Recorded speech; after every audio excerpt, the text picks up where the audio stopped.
अब तो ये नियम ले लिया है कि आठों पहर राधा राधा राधा राधा। तो बोले क्या है ये राधा नाम? बोले हमारा जीवन धन है, परम धन है, ये कल्प तरु है, जो चाहोगे प्राप्त हो जाएगा। आप करके तो देखो। बिन विश्वास भगति नहीं ते, बिन द्रमहि न राम, राम कृपा बिन सपन्यु जीव न लह विश्राम। ये वृंदावन की भूमि से जो आपको राधा नाम श्रवण करने को मिल रहा, राधा नाम जपने की प्रेरणा मिल रही है, एक बार जीवन को राधा नाम के हवाले कर दो, समर्पित कर दो कि आप आठों पहर राधा राधा जपेंगे, फिर देख लो तुम्हारी असत कामनाएं भस्म हो जाएंगी, सत कामनाएं पूर्ण हो जाएंगी और अनुराग रस से युक्त हो जाओगे, प्रेम युक्त हो जाओगे। यहाँ तो राधा राधा पत्ता भी बोलता है, यहाँ वायु के प्रवाह से भी राधा राधा निकलता है। जिस दिन श्रवणेंद्री दिव्य हुई तो आपको सुनाई देगा यहाँ के पत्ते से, यहाँ की वायु के, यहाँ खग मृग पशु पंछी के मुख से एकमात्र राधा राधा राधा। दर्शैसी वृंदावन धाम। दूसरा अर्थ, जो राधा राधा राधा ऐसा बोलता है उसके नेत्रों के सामने दिव्य वृंदावन प्रकाशित हो जाता है। जहां दिव्य धाम वहीं दिव्य रूप, वहीं दिव्य लीला। ललित किशोरी देव जी कह रहे हैं अब तो आठों पहर केवल राधा राधा राधा। यहां छाती के अंदर लिख लो, हृदय रूपी कागज में लिख लो राधा, और हर समय उसे बांचते रहो, राधा राधा राधा राधा। बहुत सुंदर साधन है। हृदय में राधा नाम लिख लो, आंख मूंदो तो आपको दिखाई देना चाहिए सामने तेजों में राधा नाम, आंख खोले तो राधा नाम, और उसी को बार बार गाते रहो, सुनते रहो। तो राधा नाम अंक आभूषण भूषित कर अंगनाच, राधा नाम लिखी पाटुलिया, ललित किशोरी बाँच साच, राधा नाम सो चित रात। परम सत्य राधा नाम से चित्त को जोड़ दो, राधा नाम के गीत गा करके नाचो, राधा नाम को बार बार हृदय में मानस पटल पर लिख करके बाँचो। इसी से परम अनुराग प्रकट हो जाएगा, जो चाहोगे वो प्राप्त हो जाएगा। राधा नाम ही सोना तो जाके नाम लेत प्रीतम सो, परत प्रीति को खातो। जो बोलता है राधा, प्रेम परवश होकर प्रीतम उसके जन्म जन्मांतर खाते को फेंक देते, नष्ट कर देते हैं। जो इस श्लोक में वही पद में, अनुल्लिख्यानंतान तदप राधान मधुपति महाप्रेमाविष्टम तो परम देयम विमसति। क्या इसे दूं? ये मुझे राधा नाम सुनाया, इसे क्या दूं? ऐसा श्री कृष्ण विवश होकर उसके लिखे हुए अनंत जन्मों के अपराध सब नष्ट कर देते हैं। जो विश्वास करे, खास बात है विश्वास की। ललित किशोरी पहले ते मन लातो। हाय बड़ा समय व्यर्थ चला गया, मुझे बचपन से क्यों राधा नाम सुनने को नहीं मिला, केवल राधा नाम ही रटता।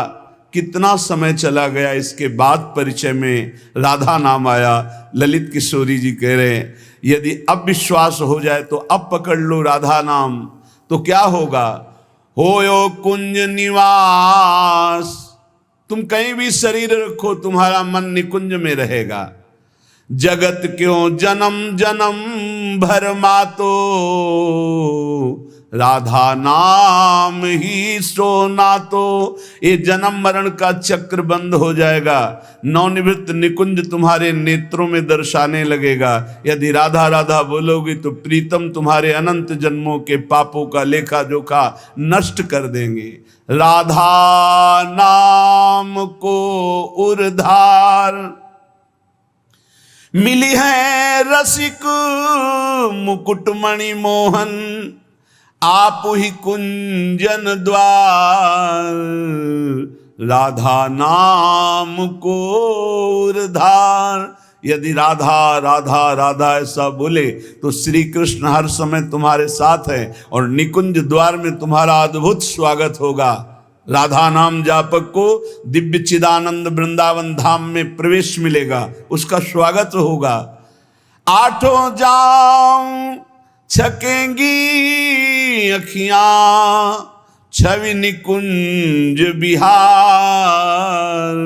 ललित किशोरी फीके परि हैं सर्वस सुख संसार परम धन, राधा नाम उर्धार। हे उपासक, यदि आठों पहर राधा राधा जपोगे तो तुम्हारे नेत्र छक जाएंगे, जुगल माधुरी तुम्हारे नेत्रों में भर जाएगी, अर्थात प्रिया प्रीतम का साक्षात्कार हो जाएगा। ललित किशोरी जी कहते हैं संसार के समस्त भोग आकर्षण ये सब फीके हो जाएंगे जितना अधिक तुम नाम राधा नाम जप करोगे। राधा नाम को आधार, आहा रसिक लालवर इसे रटत निरंतर, जान सार को सार राधा नाम को आधार। परम सार आत्म तत्व, आत्म तत्व के परम सार परमात्म तत्व श्री कृष्ण, श्री कृष्ण का परम सार राधा किशोरी। इसीलिए परम सार जानकर स्वयं हरि श्री कृष्ण राधा राधा राधा रटत निरंतर, निरंतर राधा स्मृति में। तो राधा किशोरी श्याम श्यामेति सुंदर वरेति मनोहरेति कंदर्प कोटि ललितेति सुनागरेति, निरंतर श्याम सुंदर विविध नाम प्रभु के रटते हुए अश्रु प्रवाह लाडली करती हैं। तो राधा राधा रटते हुए स्मृति में लालजू डूबे हुए हैं। चाहे जितने तुम जैसे नीच पामर हो, कुछ भी अपराध बन गया हो, अब चिंता मत करो, अब लो नशानी अब ना नशई हो, आज तक की आप नहीं करूंगा, तो राधा नाम जप करो, आपका सब ठीक हो जाएगा। किसी की मत सुनो, सब अपनी अपनी अलग भिन्न भिन्न मति है, भिन्न भिन्न गति है। सत्य है ब्रज 84 कोश परम धाम श्री लालजू का। कोई किसी भी संप्रदाय का कहीं का भी हो, क्या ये नहीं जानता कि ब्रज 84 कोश महामहिम धन है। कल एक महामुनि जैन मुनि जी पधारे तो उनका अहोभाग्य हमें आज श्री कृष्ण की लीला भूमि में प्रवेश मिला, शायद जीवन में दोबारा आने को मिले कि ना मिले। अच्छा लगा। सब कौन ऐसा है त्रिभुवन में जो इस ब्रज भूमि और वृंदावन धाम की, और फिर बिहारी जी के दर्शन को गए, यहाँ की रज माथे पे लगाई, अहोभाग्य बार बार ऐसे बोल रहे थे। ये चाहे जितना कोई गुणहीन मलिन दीन हो, यदि ये नियम ले ले कि अब लो नशानी अब ना नशई हो और राधा राधा राधा रटे, तो उसे निरंतर श्री लालजू के सानिध्य का अनुभव होने लगेगा, सारे दुख मिट जाएंगे और सच्चिदानंद प्रेम रस में डूब जाएगा। सब गुणहीन मलिन दीन अति, जो पतितन में सरदार, पापियों में भी महापापी जो हो, पर वो रटने लगे राधा राधा राधा। तो ललित किशोरी जी कहते हैं मैं वादा करता हूं तासु भरोसे ललित किशोरी सो पांव पसार। मेरी महारानी जी के भरोसे होकर निश्चिंत होकर सो। अब यमदूत तुम्हें डांट नहीं लगा सकते, अब तुम्हारी दुर्गति नहीं हो सकती यदि तुम्हारे मुख से राधा राधा राधा ऐसा निकल रहा है। राधा नाम की गति न्यारी, सपने हूं रसना पर आवत जो, तो विवश बनत हैं कुंज बिहारी। जागृत की राधा राधा कौन कहे, अगर स्वप्न में निकल जाए राधा तो कुंज बिहारी विवश होकर उसके अधीन हो जाते हैं। मान लीजिए तो आप निहाल हो जाएंगे। ये किसी स्वार्थवश महापुरुष नहीं कह रहे, तुम्हारे पास कुछ नहीं देने के लिए, जो है वो सब नाशवान है। उस नाशवान को जिसे तुम महत्व दे रहे हो, इस मार्ग में चलने वाला पथिक पहले कदम पर उसको नष्ट कर देता है। उस वासना को नष्ट कर देता है, उस आश्रय को नष्ट कर देता है, उस चाहत को नष्ट कर देता है जो इस नाशवान की हो। बाद में व्यवहार में तुम देखते हुए उसे नहीं समझ सकते आंतरिक स्थिति को। राधा नाम की गति न्यारी, सपने हूं रसना पर आवत जो राधा, तो विवश बनत है कुंज बिहारी। बनत हैं, यद्यपि वो विवश नहीं है, परम स्वतंत्र समस्त शक्तियों के स्वामी, पर राधा नाम उन्हें विवश कर देता है, अधीन कर लेता है। सुंदर दिव्य किशोर वैष्णव, बानी मधुर रहत एक सारी। जो राधा राधा रटते हैं, एक दिन नवीन किशोर अवस्था के हमारे युगल सरकार गलवैया दिए हुए उससे बात करेंगे। बात मिलने की बात जाने दो, दर्शन की बात जाने दो, बात करेंगे कैसे हो, कैसा अपार वो सुखमय समय होगा जब मेरे प्राणाराध्य पूछेंगे कैसे हो, और हम दौड़कर उनके चरणों में लौट जाएंगे और वो दोनों एक एक बाह पकड़कर उठाएंगे। जन्म जन्मांतर की हमारी चाहत पूरी हो जाएगी। सुंदर दिव्य किशोर वैष्णव, बानी मधुर रहत एक सारी। राधा नाम की गति न्यारी। जो राधा राधा रखते हैं उन्हें अखंड वृंदावन वास प्राप्त होता है। आज नहीं प्राप्त अगर हो रहा तो चिंता मत करो, शरीर छूटने के बाद यहीं आओगे, यहीं के हो। श्री वृंदावन वास निरंतर, पावत ललित किशोरी वारी। राधा नाम की गति न्यारी। ये सबसे अलग है राधा नाम।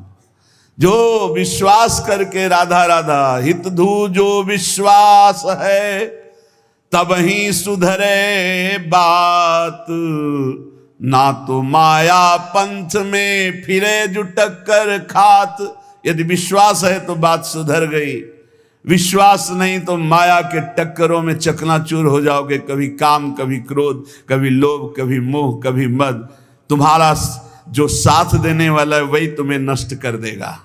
हमारी बात को समझना। यदि भगवद आश्रय नहीं तो तुम्हारा कोई नहीं है, भगवद आश्रय है तो सब विरोध में हो तो भी तुम्हारा कोई बाल बाका नहीं कर सकता। अपनी स्थिति प्रभु में हो, सब बात बन गई। एक हाथी को उसका सेवा करने वाला बहुत जो दुलार करता था, उसे साइड में कर रहा था, एक छोटी छड़ी लेके ऐसे वर्षों से उसका पालन पोषण कर रहा था। काल सवार हो गया, सूंड से पटक दिया और जैसे परेठा पलट पलट के बनाया जाता है ऐसे उसको चकनाचूर कर दिया, लातों से रख रख कर मार कर। एक आदमी जा रहा है आराम से, पीछे से साड़ आया, उठाकर पटक दिया, इतना मारा, मर गया। एक एक मिनट में मृत्यु हमारे लिए खड़ी हुई है, कहां कब कैसे। इसलिए हमारा जीवन जितना है वो सब सुखमय हो जाए, आनंदमय हो जाए। हमारी मृत्यु भी हो तो महोत्सव बन जाए। इसलिए राधा राधा राधा। पूज्य भाई श्री हनुमान प्रसाद पोद्दार जी महाराज कह रहे, प्रेम शब्द ये संसार में सार्थक नहीं है, धोखा है। यहां संसार में कोई किसी से प्रेम नहीं करता, कोई नहीं करता। अपने स्वार्थ की पूर्ति के लिए ही यहां प्रेम शब्द का प्रयोग किया जाता है। प्रेम केवल केवल सच्चिदानंद से होता है, क्योंकि प्रेम कामना रहितम, प्रेम में कामना नहीं होती, और यहां बिना कामना के प्रेम नहीं होता, इसलिए वो प्रेम नहीं है। वो राग है, वो मोह है, वो आसक्ति है, वो काम है, प्रेम नहीं है। प्रेम सच्चिदानंद में होता है, क्योंकि प्रेम सूक्ष्मतरम, और यहां स्थूल शरीर को लेकर प्रेम किया जाता है। स्थूल शरीर को लेकर, जो स्थूल को लेकर किया जाता है वो राग होता है, प्रेम नहीं होता। जो कामना को लेकर किया जाता है वो राग होता है, प्रेम नहीं होता है। और ये क्रिया स्वरूप है और प्रेम अनुभव स्वरूप है। प्रेम अनुभव स्वरूपम और ये क्रिया स्वरूप है। इसमें क्रियाएं होती हैं, तो ये क्रियाएं मोहाशक्ति से होती हैं। प्रेम अनुभव स्वरूपम, वो हृदय का विषय, अनिर्वचनीयम, इसमें वचन बोलते हैं। जहां एक दूसरे के प्रति मैं तुम्हें बहुत प्यार करता हूं, क्यों? उसको प्रभावित करके अपनी वासना की पूर्ति करना है। इसलिए चाहे कोई वासना हो, कोई स्वार्थ हो, कोई किसी से मित्रता करता है तो बीच में गंदगी होती है, निज सुख गंदगी होती है, अपनी भावना को पोषण करना, अपने स्वार्थ का पोषण करना, अपनी वासना का पोषण करना। अगर ये गंदगी निकल जाए तो सच्चिदानंद प्रेम कहीं भी कर ले तो भगवान की प्राप्ति हो जाए। पर स्वसुख वांछा रूपी गंदगी का त्याग, जो अपने सुख को भोगने के लिए दूसरे से प्यार का शब्द प्रयोग किया जाता है, ये राग है, ये काम है, ये मलिन वासना है, ये प्यार नहीं है, ये मदांध है। को आ मदांधो मदनातुरोवा, ये काम से व्याकुल पुरुष ऐसा बोलता है, अपनी कामना की पूर्ति। काम का तात्पर्य केवल एक जनेंद्रिय जन्य नहीं है, हर इंद्रिय की कामना से युक्त होकर जो किसी से बोला जाता है मैं तुम्हें बहुत प्यार करता हूं, ये केवल वासना का केवल सूचक है। क्योंकि अनिर्वचनीयम प्रेम स्वरूपम, प्रेम कभी कहा नहीं जा सकता कि मैं तुम्हें बहुत प्यार करता हूं। इसलिए प्रेम सार्थक होता है सच्चिदानंद भगवान में। प्रेम शब्द केवल लगता है भगवान में, और यहां जो भी होता है वो राग होता है, काम होता है, आसक्ति होती है, मोह होता है। प्रेम शब्द श्री भगवान में सार्थक होता है, समझ लीजिए। जहां भी प्रेम कोई कहे कि हम आपसे प्रेम करते, तो समझ लेना बहुत कोई न कोई स्वार्थ बुद्धि है, कोई न कोई वासना बुद्धि है, कोई न कोई अपने सुख की बात ये देख रहा है मेरे में, इसलिए कह रहा है मैं तुम्हें बहुत प्यार करता हूं। प्रेम विशुद्ध होता है, कामना मलिन होती है। प्रेम निस्वार्थ होता है और कामना स्वार्थ युक्त होती है। यहां कौन निस्वार्थ प्रेम करता है? यहां कौन विशुद्ध प्रेम करता है? उज्जवल होता है प्रेम और काम मलिन होता है। प्रेम इंद्रियातीत है और काम इंद्रियों से होता है। तो ये प्रेम सार्थक होता है सिर्फ श्री भगवान में। जो आपको बोले कि मैं आपको बहुत प्यार करता हूं, तो समझ लेना ये वासना का खेल खेलने का षड्यंत्र है, ना कि प्रेम। आज इसी षड्यंत्र में फंसकर अपने चरित्र को, अपने जीवन को दूषित किया जाता है और कहा जाता है प्रेमी हैं हम। प्रेमी, प्रेम शब्द को कलंकित किया जाता है। वही प्रेमी हितधाम में थे तो एक जोड़ी आई, उन्होंने कहा कि हमने लव मैरिज किया है, आशीर्वाद दीजिए। बढ़िया है। एक साल बाद अकेले दिखाई दिया। हमको भाई अकेले आए आप? बोले तलाक हो गई है। यह है प्रेम। दूसरा मिल गया कोई स्वार्थ पूर्ति के लिए, उससे अच्छा अपनी भावना में, खत्म प्रेम। स्वार्थ की पूर्ति को संसार में प्रेम कहा जाता है। इसलिए प्रेम शब्द को गंदा ना करो। प्रेम केवल अंतर में विराजमान निरंतर जिनकी सत्ता है उन श्री भगवान से होता है। जब प्रेम होने लगता है तो दूसरी समस्त वस्तुओं से, समस्त स्थितियों से मन हटने लगता है। केवल प्रीतम ही प्रीतम सुहाते हैं। ऐसा कामी पुरुष को भी होता है, ऐसा कामिनी को भी होता है। बस बिल्कुल नजदीकी है काम और प्रेम में, पर प्रेम निर्मल भास्कर है और ये घोर अंधकार है। इसलिए गोस्वामी जी ने बहुत समझ कर मांगा कि काम ही नारी प्यारी जिम, लोभी जिम प्रिय दाम, तिमि रघुनाथ निरंतर प्रिय लागो मोहिराम। हमारा आपसे प्रीता कैसी हो? जैसे कामी पुरुष की कामिनी में होती है, जैसे कामिनी की कामी पुरुष में होती है, ऐसे हे नाथ मेरी चित्तवृत्ति निरंतर आप में लगी रहे। प्रेम तभी माना जाता है जब अपनी शुद्ध भूल जाए और केवल प्रेमी की याद रहे। और यहां अपनी शुद्धि रहती है। अपनी शुद्धि के द्वारा अपनी वासना की पूर्ति को यहां प्रेम कहा जाता है। इसलिए नाटक है, प्रेम नहीं है। बिल्कुल कोरा नाटक है। बहुत विचित्र विचित्र गति, बहुत विचित्र गति। प्रेम उसे है कि हम आपसे प्यार करते हैं, यदि आप वहां सुखी हो तो जाओ, भगवान तुम्हें सदैव सुखी रखें। कभी तुम हमारी तरफ मुड़कर मत देखना, तुम आनंदित रहो, तुम सुखी रहो, आनंदित रहो। प्रेम का स्वरूप समझना बड़ा कठिन है। यदि मेरे देखने से तुम्हें दुख होता, मैं कभी तुम्हारे सामने नहीं आऊं। तुम सुखी रहो, तुम आनंदित रहो, तब माना जाए थोड़ा सा प्रेम उज्जवल हो रहा है, निर्मल हो रहा है, वासना का भूत, उसे प्रेम कहा जाता है। प्रेम केवल प्रीतम अपनी भी शुद्ध भूल जाए, अपनी भी शुद्ध भूल जाए, या अपनी ही शुद्ध की पूर्ति के लिए प्रेम शब्द का प्रयोग किया जाता है। प्रेमी केवल प्रीतम की बात करता है, केवल प्रीतम की बात सुनता है, केवल प्रीतम को देखता है, चारों ओर प्रेम ही प्रेम।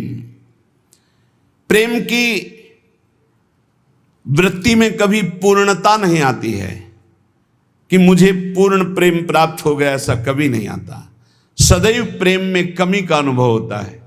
मैं कहाँ उनको प्रेम करती हूँ, मेरे में कहाँ ऐसा है कि मैं उन्हें प्रेम दे सकूं। मैं तो सब गुणों से हीन हूं, ये तो पता नहीं वो क्या देखते हैं कि हमसे प्रेम करते हैं। ये प्रेमी का हृदय होता है। मैं तो नीच हूं, अदम हूं, उनकी किसी लायक नहीं हूं, पर ये उनकी उदारता है कि वो मुझे स्वीकार किए हुए हैं। प्रेमी को अपने में सदैव कमियों का अनुभव होता है, अपने में उसको दोष दर्शन होता है, मैं इस लायक नहीं हूं। और वो अपने प्रीतम में भारी से भारी दोष कोई उनके प्रीतम पर साबित करे तो भी वो गुण ही उसको दिखाई देता है। प्रेम असीम होता है, प्रेम की सीमा नहीं होती। प्रेम प्रतिक्षण बढ़ता रहता है निरंतर, पर कभी अंत नहीं होता। प्रेम कहीं रुकता नहीं है, किसी वासना, किसी परिस्थिति, किसी स्थिति, तिरस्कार, मान, अपमान, कहीं भी नहीं रुकता। वो बढ़ता प्रीतम की तरफ चला जाता है। प्रेम में सब कुछ अर्पण होने पर भी प्रतिपल अर्पण करने की प्रबल इच्छा रहती है। यहां तक कि प्रेमी स्वयं भी प्रेमास्पद के अर्पित हो जाता है, पर इस बात का उसको स्मरण भी नहीं होता कि मैं कितना समर्पित हूं। प्रेम वाणी का विषय नहीं है, प्रेम हृदय में रहता है, और वो हृदय हृदयेश्वर के पास चला जाता है तो उसका हृदय भी नहीं रहता। बहुत अद्भुत है ये प्रेम।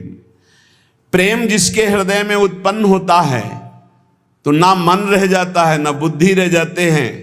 मन बुद्धि प्रीतम के पास चले जाते हैं, केवल प्राण धड़कते रहते हैं।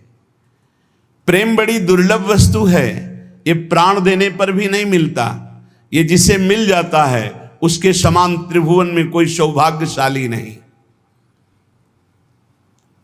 जहां कुछ भी अपने लिए चाह है वहां प्रेम शब्द का प्रयोग न किया जाए। स्वार्थ है, प्रेम नहीं। प्रेमी का सुख इसी में है कि मेरे प्रीतम कैसे सुखी हों, तत्सुख सुखित्वम। हमारे जीवन में यदि दुख आए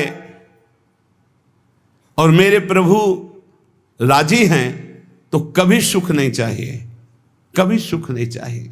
मेरे प्रीतम पर क्या परेशानी, प्यारे को जो प्रेम करने वाले उनको क्या परेशानी, क्योंकि प्यारे मेरे चाहते मैं दुखी रहूं, ये दुख समुदाय घेरे रहे, बस जोई जोई प्यारो करे सोई मुई भावे। बहुत कठिन बात है। प्रवचन कर लेना सरल है, प्रवचन सुन लेना सरल है कि दुख घेरे रहें। एक जन्म के लिए आप प्रभु के लिए थोड़ा हिम्मत कर लो। कैसी भी परिस्थिति आवे, आपका नियम न टूटे, आपका भजन न टूटे। जो नियम बनाओ उसे चलने दो। प्राण चाहे निकल जाए, इस जन्म में भक्ति से पीछे नहीं हटना तो निश्चित भगवत प्राप्ति हो जाएगी। ये जीवन हमारा भगवत प्राप्ति के लिए है। बहुत सावधान, सुख दुख के ये भाव समुद्र के थपेड़े हैं। कहीं सुख में भूल मत जाना, कहीं दुख में घबराकर भक्ति मत छोड़ देना। आगे आपको बहुत सुख मिलेगा। ये भक्ति दुख सुख देने वाली नहीं, भक्ति सुख दुख में समान स्थिति पैदा करती है। भक्ति भगवान को आकर्षित करती है। और सही मानो, आज तक खुद अपना अनुभव में बता रहा हूं, ये दुख, ये विपत्ति, ये रोग, ये नाना प्रकार का तिरस्कार, निंदा, यही ऊंचाई पर चढ़ाती है, यही सच्चाई पर चढ़ाती है, यही सच्चा शरणागत भक्त बनाती है। इसलिए जिसके जीवन में दुख है, विपत्ति है, नाना प्रकार की प्रतिकूलताएं हैं, डरना मत। तुमको उस ऊंचाई पर भगवान चढ़ा रहे हैं जहां तुम चढ़ ही नहीं सकते थे। सुख और सुविधा ये दुलार है। जैसे कोई बच्चा बहुत रोने लगे तो टाफी पकड़ा दे। सुख सुविधा अनुकूलता प्रणाम नमस्कार ये हमारे प्रभु का दुलार है। दुख प्रतिकूलता तिरस्कार अपमान विपत्ति ये कृपा है। और कृपा पात्र ही विश्व विजयी होता है। कृपा पात्र ही काम क्रोध लोभ मोह मद का नाश करता है। इसलिए सदैव अपने आराध्य देव की निष्ठा में रहे। त्रिपुरदास जी का एक नियम था, वो श्रीनाथ जी के चरणामृत का रोज पान करते थे। हमेशा चरणामृत अपने पास रखते थे। बिना जबान में चरणामृत गए वो अन्न जल नहीं रखते थे। वैसे ये नियम रखने की बात प्रायः सबको कही है। श्री जी का चरणामृत गुरु जी का चरणामृत जरूर पास रखना। जिसके पास चरणामृत की सुविधा न हो तो हम चरणामृत कुंड का नाम ले रहे हैं। मानसरोवर, राधा कुंड, श्याम कुंड, ये जो कुंड है इनमें हर संतों के चरणामृत है। ब्रज 84 कोस के बड़े बड़े सिद्ध संत जो चरणामृत नहीं देते वो